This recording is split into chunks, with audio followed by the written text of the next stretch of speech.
Hello, everybody. Welcome back to the One Nation of Gamers Summer Circuit Feature Tournament number 4. We're just about to wrap up Group B here. Going to jump into the final match of the day. I'm TJ, once again, joined by Trump. Trump, it's been a pretty exciting day of matches. We had a couple 3-0s to start the day, but the last two have been pretty grueling, and it all comes down to Dart and Roger. You said Roger really impressed you in the first couple series, but there were some plays in the last one that you disagreed with. Who do you think has the leg up in this series, would you think? Well, I mean, Roger is really impressed, and Dart threw pretty hard on the last one, but he did manage to barely win. Roger barely lost against Strafcrow, who is the first winner of this one. So, judging off of performance, I actually give the edge to Roger. Let's see. Based off of deck lists, Roger does have that Druid, which is going to get punished by Dart Zoo. And Rogue, also pretty good against Druid as well. yeah, that's true. The Druid. I just agreed with you subconsciously, but I don't actually agree there. I think Druid's pretty good against Rogue. Um, so I think the matchups are going to be fairly even here. A lot of it depends on whether or not Dart can get that free win by queuing in Zoo against Druid. Mm-hmm. And other than that, I think the prospects on both sides are fair. There's a lot of opportunity to outplay, though. Yeah, so we'll definitely see. Both these players have had about the same amount of success so far today. Dart has struggled a little bit more, but he has managed to pull it together. It seems like he has momentum on his side as well, winning the last 3 of his matches. So Dart is going to throw out the Demon Zoo first. We'll see what Roger is, and it looks like with the Sludge Belcher that it is Druid. I don't think there's any other... no, it could be Handlock as well. Oh yeah, it is Handlock. Okay. So Handlock versus Zoo. Classic. Yeah. Used to be a much better matchup for Handlock, but these days it's started to get down to about an even matchup.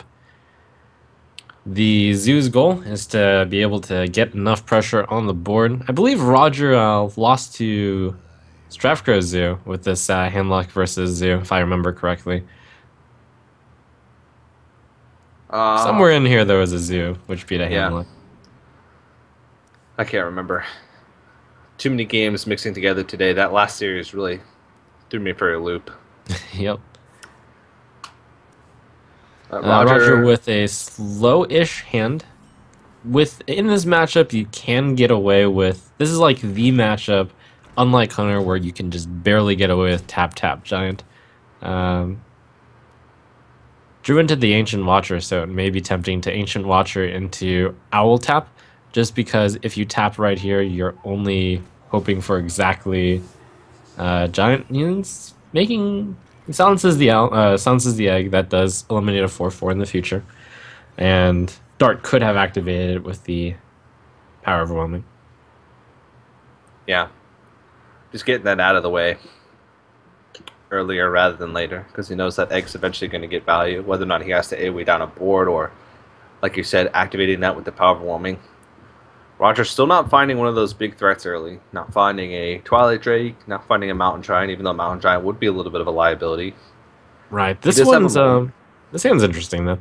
He's got 2 main choices. One is to do Watcher Watcher. The other is to split the difference and go Watcher Tap. Now that he drew the Hellfire, it actually opened up a possibility where he can go Watch, where he just taps and doesn't do anything. But the Hellfire isn't very good on this board. The reason to Watcher last turn is so you could play Defender of Argus this turn, but Roger electing to take it slow. He's gonna, if he wants to keep on curve, which was his original plan, go Sludge into Watcher Argus. But now that he drew the Twilight Drake, that card is big enough, and Roger is willing enough to take the damage that there's no need for taunt. Fortunately, he will be a little bit sad because there is an owl to bring down this Twilight Drake. Dart has to decide what's the best way to clean it off afterwards. You could Defender of Argus up his egg and kill it off, getting via that egg, and the Imp Gang Boss. He can just sacrifice the Imp Gang Boss as well. Yeah, I like silencing and then using the egg. Plus, you can Defender of Argus your owl as well and get it out of coil range. Yeah, that's true. Since both Imp Gang Boss and Voidwalker are already out of Hellfire range, you can bring the Imp Gang Boss out of Shadow Flame range. That's true. Both of your minions currently on the board, though, the ones that matter, kind of have Death Rattle. Oh, this is an interesting call. Do that. Just replace your Void Caller with another Void Caller and bring him out of Shadow Flame range.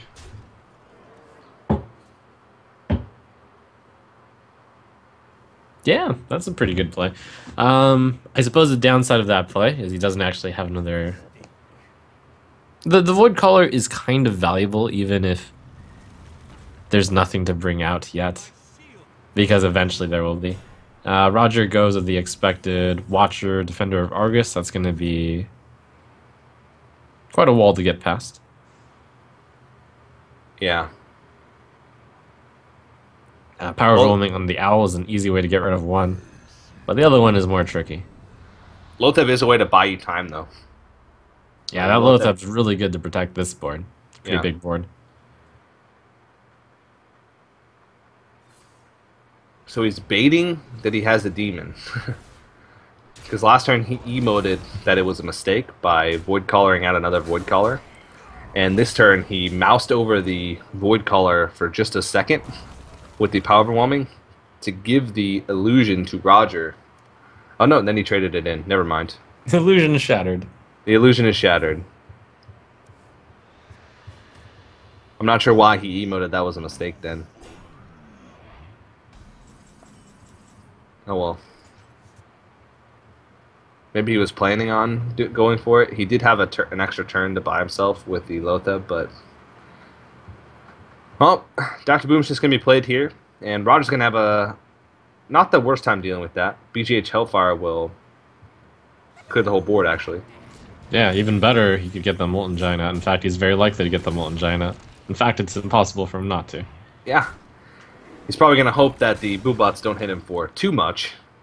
But even if they only hit for 2, for 1 each, he still has exactly enough. And he's going to hope for exactly Roger that. actually a little bit happy that Dart didn't attack. Dart, of course, playing around the Molten Giants. This is going to be a big swing for Roger. This is the turn where it all comes crashing down for Dart.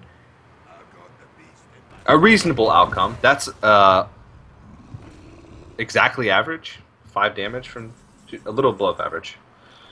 Oh boy, okay, Dart has 1 chance at this. Doomguard, tap, abusive, here we go. Or Doomguard, tap, second Power Overwhelming. That too. Oh, he's actually deciding between just playing the Terror and the Doomguard, though. No, he's going to go for the riskier play. The one that likely has the highest chance of winning, I'd say. Ooh. And he realizes that he's probably locked out of the game from here on out. Yeah, at least he gave himself the chance. Yeah. As Roger is going to go back up to 10 health, clean off this Doomguard. Also, he's going to leave 12, 16, 19 damage on the board, which if Dart taps is lethal. So that is going to do it. Alright, Dart goes ahead and concedes. He did give himself the opportunity, so he did have a chance, at least, at the end there, with, like you said, Abusive Sergeant or Power Overwhelming. But he is going to fall to game 1 to the handlock of Roger. That he did. Do you remember how much the Boombots hit for? I only saw the second one for 3. The first one was 2. Okay, so average. Yeah, in the case that the Boombots did an extra 2, that's pretty unlikely. But there's also the world where Dart could have hit for 1 more with his guy if he saw that play coming. But really, Roger had the perfect answer. The Hellfire, the BGH, and the Molten Giant. That's tough to play around. Yeah, definitely. And I think Dart put himself in the best position to win by not attacking. It was probably a smart plan. Allowing him to only play like 1 Molten Giant. And... well, I guess he still would have been able to Shadow Flame anyway, so... That would have been his whole turn. And we are going to move into second game here. It is going to be a Patron Warrior Mirror matchup. So both players choosing to throw out the Patron Warrior. We go. Opening hand from Roger is really rough with 3 dead cards, and the Emperor Thorsan is nearly a dead card because you usually need to play it with other cards. The Battle Rage is also a dead card, so Roger's hand needs some improvement. Over in Dart World, Unstable Ghoul into Acolyte of Pain is a worthwhile consideration. Mm-hmm. Does get punished by the Fiery War Axe, but I think Roger only runs 1. Yep, also some consideration to possibly getting punished by Coin Acolyte. So Dart decides not to chance it. Mm-hmm. Yeah, he wouldn't have gotten punished. And now it's kind of tough because if he plays it now, then all of a sudden he has to worry about Despite also. But Dart... Ooh. A little feisty there. Just playing the Naked Acolyte, feisty? Yeah. Yeah, I think in this matchup, just speed of draws is important. You do have 1 piece out of the 3. Doesn't get punished on this one. No Coin Despite. The slam on... Oh, wow. Dart just collected the 2nd piece of the combo. So, all he's looking for is ideally an Inner Rage. 2 draws at it.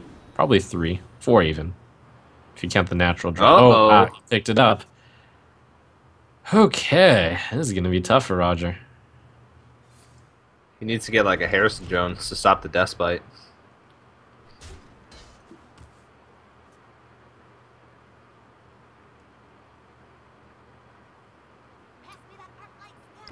Okay. Surprised he didn't go for Acolyte Whirlwind, but I guess it's the same outcome either way. He still draws a card. This way it puts more power on the board as well. But now... Kill a guy with Despite, and it's great as well. Dart's lining up for the turn 6, the ultimate Patron power play. Despite equipped. Yep, Roger still with nothing. He's got 10 cards in hand also, which is another problem. You can't even just cycle the shield block. You can't play the Acolyte of Pain for fear of drawing more cards. Coin Emperor is a possible play, but if he does that, he is reducing 3 pieces of combo, if you count Whirlwind as combo, and Frothing definitely as combo. But another problem is you're playing it into the Despite, which Dart will be happy to do. Yeah, tough spot. I guess the other play is to execute, just to deny a card and shield block. If you feel like the Emperor isn't going to win you the game. Ooh. Well, he gets his own Patron combo. And... Hold on. 1, 2, 3, 4, 5, 6, 7, 8, 9. Wow. Roger voluntarily throws a card away. He feels his coin is going to be worth more than a random card from his deck. Which could be a possibility. He does have a lot of pieces that he needs, but it's going to be interesting to see what's going to happen here. And to be honest, Roger can actually make more patrons. Yeah, Roger actually picked up some very key cards there with the last 2 draws. He picked up Grim Patron, he picked up Inner Rage. Tossed the Grim Patron. That's not a huge problem because only the first one really matters. Well, actually, he can't quite. Okay, so if he plays his own Patron, Inner Rages, and plays double Whirlwind, he'll be left with 6. Dart would go up to 6 as well. Yeah, he wouldn't be left with more. I think at the end of the day, it'd be exactly the same outcome. They'd both be left with 6.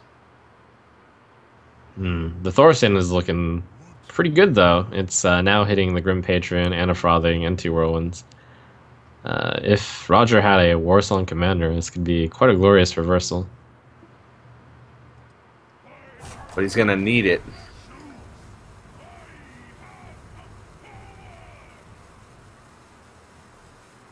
He might as well. Ooh. I'm not sure how much I like that. Right. The inner rage represents 6 damage, 2 by default plus 3 from patron. Actually, it represents a lot more than 6 because the other patron can spawn. So it could represent as much as 10 damage, that inner rage. 0 mana, deal 10 damage. Feels like execute would have been a... But you have to toss the coin then. And Roger must be thinking that one of the ways he can get through this one is through Warsong Commander Frothing Grim Patron, which is 3/5 9 mana, and then you double Whirlwind. So with the coin, you speed it out by a turn. You might have calculated that he should be able to survive 2 turns of the beating. That's a tough calculation to make, to be honest. And it looks like it is going to happen, but Dart is like a whirlwind effect away from being able to do a lot of damage. That he is.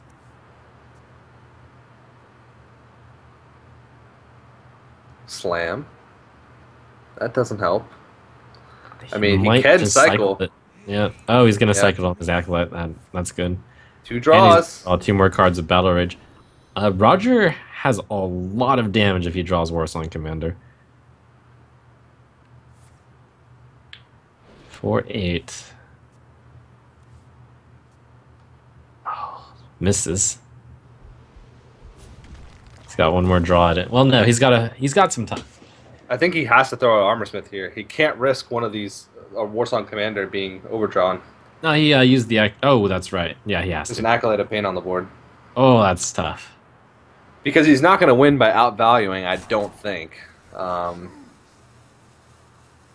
Is Acolyte or is Armorsmith worth more to him than a random card from his deck? Also, is Acolyte going to kill him? Or, sorry, is Armorsmith going to kill him by playing it?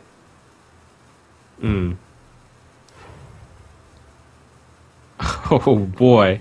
Second wow. Acolyte. That's a feisty line to take. I like it. He doesn't have enough mana to Warsong, Frothing, Grim Patron. That's right. But He doesn't have enough mana to Warsong double Frothing, though, which is even better. So I guess he still preserves his play for next turn. Right.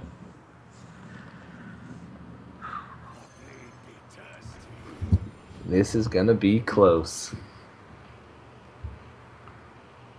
Oh no, the Armorsmith. The Armorsmith might block it. Yeah. Every Whirlwind effect is going to give Dart 7 health. But every Whirlwind effect will give A Frothing Berserker 7. Roger. So instead of adding 14, it adds only 7. So will it be enough? I don't think so. That's if he draws into Warsong Commander right now. He's given himself a lot of chances to draw it. And miss. And...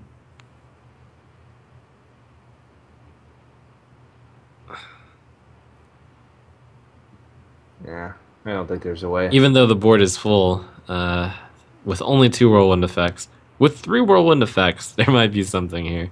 Well, he can get 3 Whirlwind effects in a weird way by throwing out the Unstable Ghoul, double Whirlwind, and then interaging his own Unstable Ghoul.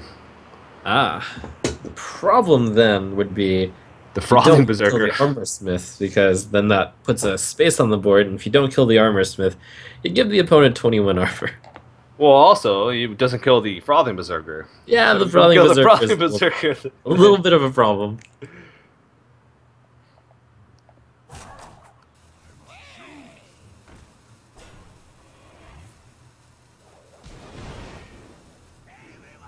Okay, he's gonna axe down the... What? If he should have attacked with the Fire War Axe to the Frothing Berserker first. Oh no, because then that would have left another patron up. Oh, right. Yeah, Alright, he realized... there's Well, no way. no, it actually wouldn't have. It would have spawned one more, but it wouldn't have been able to propagate. Well, it would have, so he realizes that There was no way for him to do that. So Roger goes ahead and concedes out. Series is going to be tied up 1-1. Dart does take the mirror matchup. And the decks that line up now are Dart's Zoo, which would be good against Druid, very good against Druid, decent against Patron. But then Roger has Patron and Druid, which both are good against Rogue. I actually said that Rogue was better against Druid, but you disagreed with me, and actually the stats are in your favor with that one. So we got mid-range Druid and Oil Rogue. Mid-range Druid has actually over a 60% win rate against Oil Rogue, with a pretty large sample size of about 90 games. So 56 wins for mid-range Druid, only 35 wins for Oil Rogue in that matchup. So it is definitely mid-range Druid favored.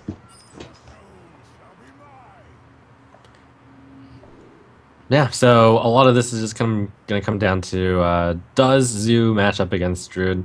Dart might take the path of just he queued in Zoo here. He really wants Zoo versus Druid. I guess with the mentality, okay, even if I match up against Patron and I lose, then at least I guarantee a matchup against the Druid. A lot of different queuing strategies that are possible.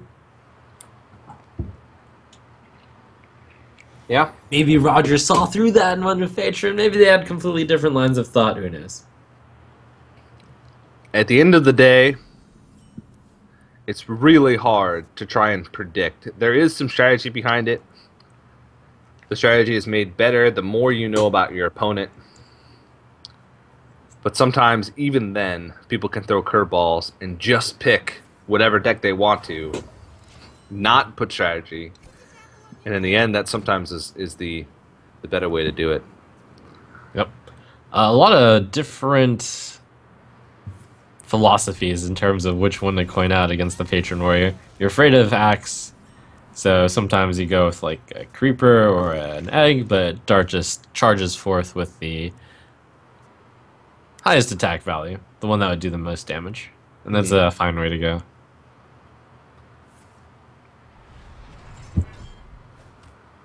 So Roger has Dustbite, which is a great card for this matchup, but not really too much cycle. He's got no Machine Vendor, but no Acolyte, no Battle Rage. And Dart has one of the strongest openers that you can have as a Zoop Warlock with the Nerubian Egg into Void Terror. So he's going to be sitting in a decent spot. He's going to take a lot of damage from these Axe Swings. The good news is the Creeper comes out after the Despot, so that's not a counter, I guess. Dart has to think about whether he wants to stay mana efficient with a tap instead of a Flame Imp, or if he wants to play the Flame Imp and the Creeper. In this case, since it looks like the hand's a bit clunky, makes sense to tap.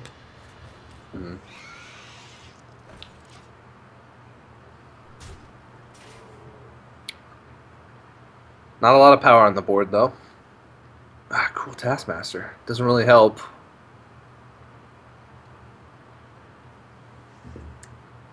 Yep, not good enough to use the Despite right now, perhaps, so might just see Gnomish pass.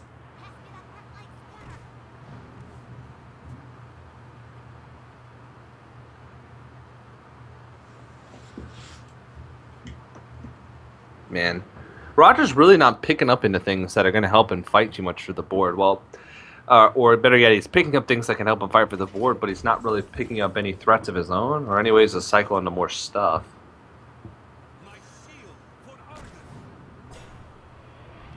Yeah.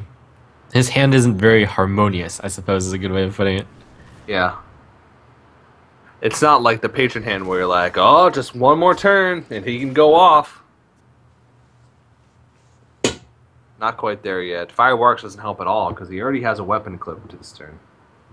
Right. It's got 6 mana. Emperor Thorsan right now could be played to reduce 1 combo piece. 2 if you count Whirlwind. So I'll call it 2. Additionally, it is just the strongest play you can make on the board. All the rest of the plays look kind of weak. Dart's got to be concerned because when turn 6 Thorsan comes into play, it is possible for turn 7 Warsong Commander Grim Patron, and Grim Patron clears all the Spider and the Defender of Argus. Yeah.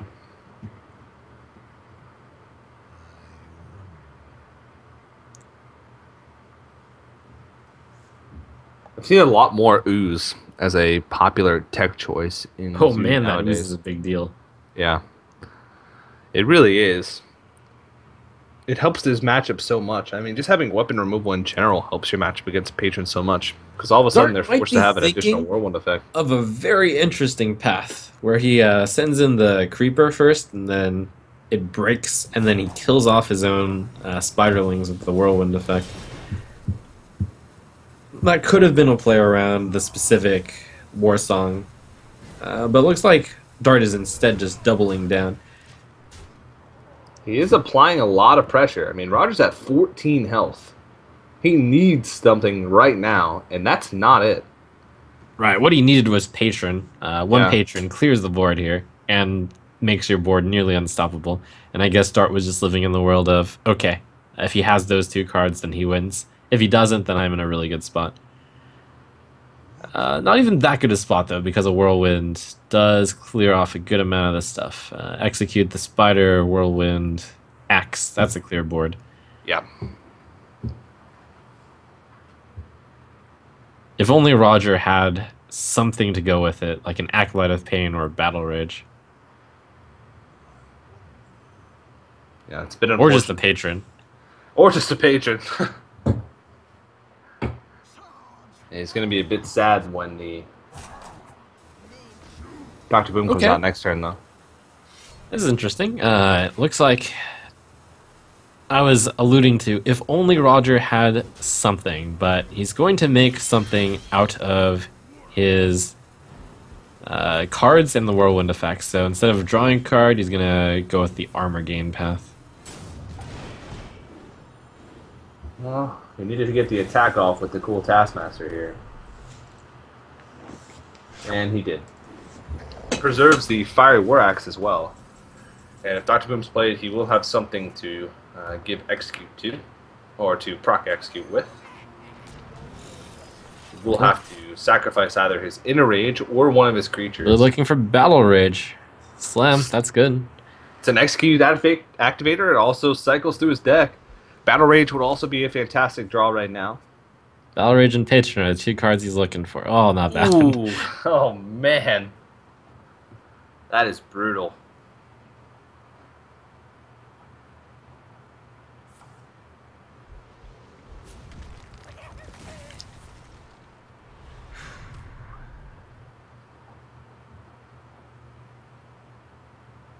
I'd be tempted to clear the bombs, have a chance of the Warsong Commander surviving.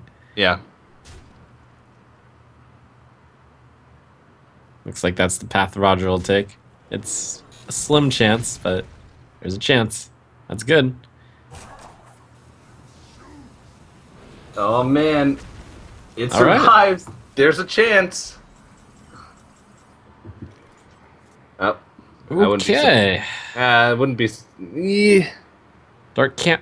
Well, Dark can play the Creeper, but it's a lot of risk. You play the Creeper, that might be 3 Patrons. I would just tap and Doomguard, to be honest. Oh, but you got Mal'Ganis. I know, but at the same time... Can you the opponent does only have 1 card in their hand. And... Wow. He values potentially a random card in his deck over Mal'Ganis and Power Overwhelming. Huh. Alright, well, the good news is, no matter what path he took, Patron top decking is one of the most hilarious things to look at. Yeah. Sad if you're a Patron player, but... all their cards are pretty weak by themselves. Right.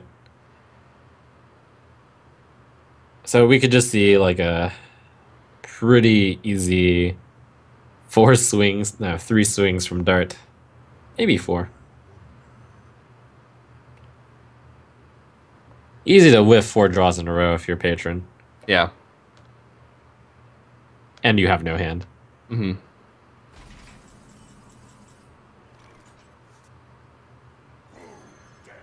second Doomguard off the top. Best draw that he could have gotten. And I guess he's sort of rewarded for discarding Mal'Ganis and Doomguard the last turn. Because all of a sudden now he that would have been a Doomguard that would have had the potential to discard. And now Dart's looking at lethal next turn, and I don't think that's going to be enough for Roger. He can stay alive, but I mean, he's pretty much inevitably dead with his hand and what's going to be on the board at the end of this turn. Yep, one of those. He's living, but you can't call that living moments. Yeah. He's living a sad life at the moment with his Patron Warrior.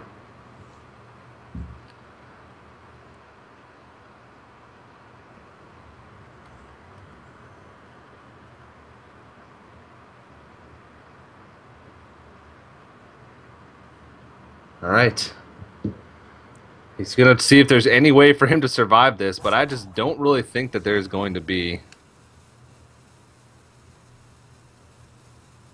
He's going to try his best, though. I mean, what can he even draw that's going to keep him in the game? That's the problem with Patron. There usually is no single card that you can draw when you have no board and no hand. Oh, well, that's going to be game. And that'll be it. Yeah. All right. Looks like Dart is going to go up 2-1 in the series. And he's just going to make sure that it's lethal. Make sure he doesn't make any mistakes. Wait, I forgot about the Armor Smith. It's still lethal. It's exactly 12. And he's going to be on match point here.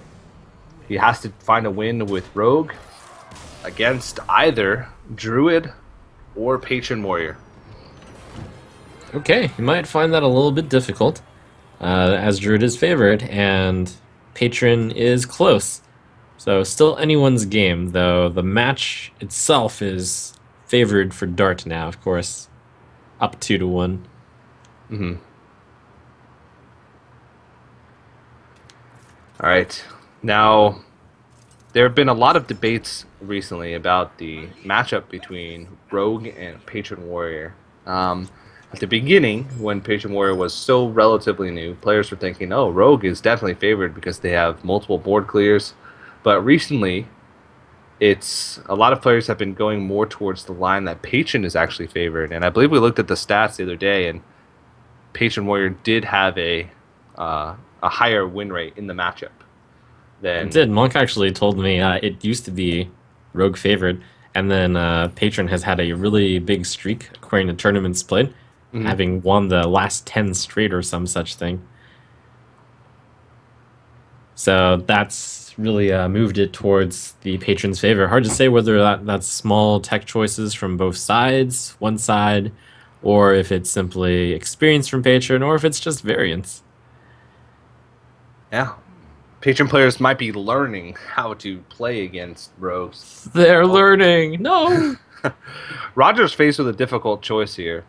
And I think at this point you just have to go for it because you've thought for so long that Dart's going to know that you have Innervate on turn 1. So I think you just have to go for it. He doesn't have Wild Growth for next turn. If your opponents know you have Innervate. But yeah, I think this is a good move. Roger is pretty much going to be relying so much on the top decks from here on out, though, since he has nothing. But yeah, those Shade of Nax Ramai could grow really, really big. And I expect them to grow really, really big before they take a swing. In fact, they might not take a swing until it's the final turn of the game. Which would be pretty scary. Picks up Savage Roar.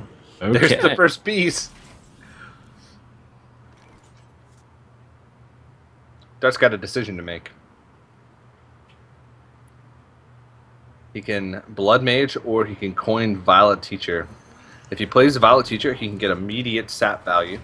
Violet Teacher, prep sap, is one of the strongest plays you can make as Rogue against Druid. Oh, double dear. Savage Roar. Oh man, basically all Roger has to do from this point is keep these shades stealthed. So how big do they have to be for double Savage Roar to be a kill? Well, the Savage Roar is 12 if you have only those shades out, so the opponent would be at 17. So 7 plus 5 is 12. Oh, he's going for it now.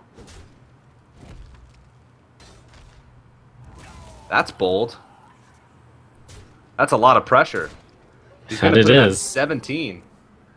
But like I said, now they can be Volley Teacher Prep Sapped. Yeah. And the second one is unfortunately for Dart not able to be dealt with. For Roger, to some extent, you are on a clock on when to reveal them because you can get the weapon, dagger, oil, poison, flurry combo going. But there was an interesting other line of play where you simply wait for the Savage Roar on 6.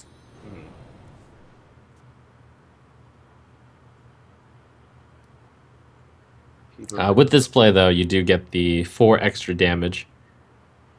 I wouldn't be from attacking twice. To be honest, if he just charges, okay. I was gonna say if he just puts the Druid Claw on charge for him and goes face, he puts him at 9. Would be pretty I wouldn't funny. Have been too surprised at that one either. Coin oil into Blade Flurry is really strong here. That's right. Spectacular. Now Roger's basically on student. Pretty good. Yeah. Roger's basically on the plan of oh wow, he actually takes the damage. Roger's on the plan of I basically need to draw into Force of Nature. I wouldn't be surprised if Roger just says, you know what, maybe my best chance of winning is to keep her face. Yeah, keep her face, hero power face, makes sense. Right now he's facing down 4, 7, 8, 9, 10, 11 damage. So Rogue would need 7. It's possible that Rogue doesn't have 7.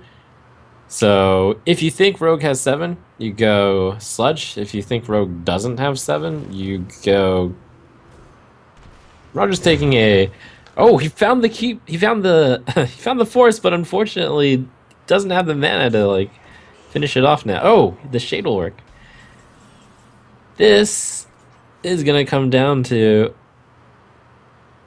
the Loatheb. Oh no, the Loatheb is gonna lock it out. Probably. He does have Belcher.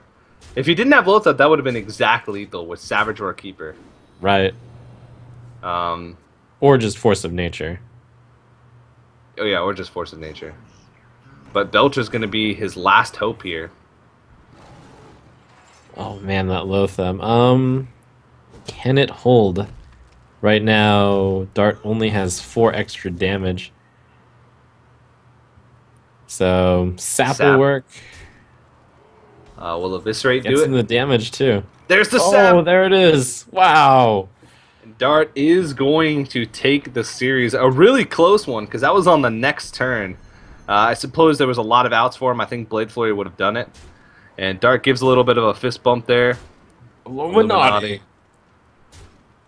He had some struggles early on in the day, but managed to pull it together. And Dart will be the second player from Group B to move on to the semifinals tomorrow.